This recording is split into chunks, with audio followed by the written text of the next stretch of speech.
British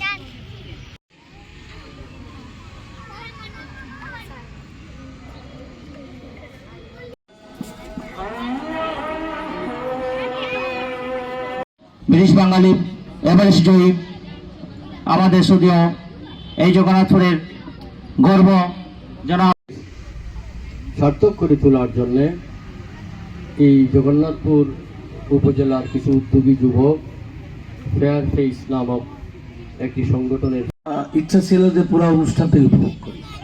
আমাকে এবং গর্বের বিষয় জগন্নাথপুরের বাসুদেব সরোবরের এই আঁকি সারা জগন্নাথপুরের মুখ উজ্জ্বল করেছেন তথা বাংলাদেশের মুখ উজ্জ্বল করেছেন। এভারেস্ট বিজয় সহজ কথা নয়। চিন্তা করে দেখলাম যে লাইফ অক্টোনি খাম কর্ম আর খাইমনি কিছু করা লাগবো ফুরুত্তারে ইন্সপিরেশন করবার লাগি। তো আমি ডিসিশন লই দিছি যে মাউন্টেন ক্লাইম্ব করবো বিহারি মাউন্ট এলব্রুস এটা লেগে রাশিয়ার মাঝে সবচেয়ে হাইস্ট পার আর কি। এটা ৬,০০০ মিটার মতো আর ইউরোপের মধ্যে সবচেয়ে উঁচা। তো আমি যাওয়ার পথে আমার ফ্যাশন লেগে যাওয়া ধরছিলাম, কিন্তু আমার ফ্রেন্ডের পথে আমার বইরা কিছু এক্সপিডিশনস আর সইটা হয়েছে ৮,০০০ মিটার উঠে। দুনিয়ার মাঝে ১৪টা মাউন্টেন আছে ৮,০০০ মিটার উঠে। ৮,০০০ মিটার উঠে এটা ক্যাটাগরির মাঝে খেল লাগি পড়ে যায় কি বিকজ এটার মাঝে ডেথ জোন আছে।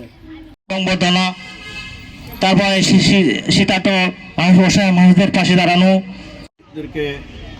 শিক্ষা উপকরণ বিতরণ এবং শীতবস্ত্র বিতরণের বিশেষ করে এই কার্যক্রমের সাথে আরেকজন আমাদের গুণী ব্যক্তিত্ব যিনি এভারেস্ট জয়ী।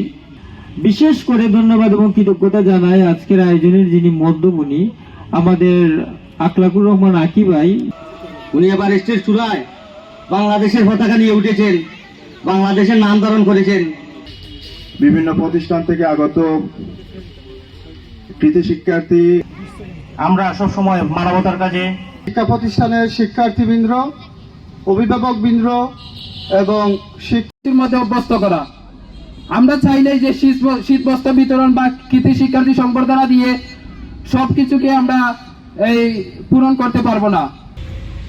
অভিনন্দন এবং শুভেচ্ছা স্যার আমাদের পাশে থাকার জন্য। সম্মানিত অতিথিবৃন্দের প্রতি ক্রেস্ট তুলে দিচ্ছেন আমাদের সম্মানিত অতিথিবৃন্দ।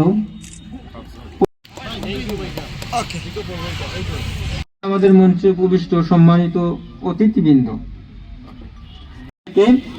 ধন্যবাদ শাওন দাসকে। তারপরে প্রাচুর্য দাস নাজিফা বেগম গ্রহণ করছেন কৃতি শিক্ষার্থী সংবর্ধনা ক্রেস্ট। নীলয় সরকারের পক্ষ থেকে তার ভাই গ্রহণ করছে কৃতি শিক্ষার্থী সংবর্ধনা ক্রেস্ট। তারপর অনুরোধ করছি সম্মাননা ক্রেস্ট প্রদান করছেন আমাদের মঞ্চে উপস্থিত সম্মানিত অতিথিবৃন্দ।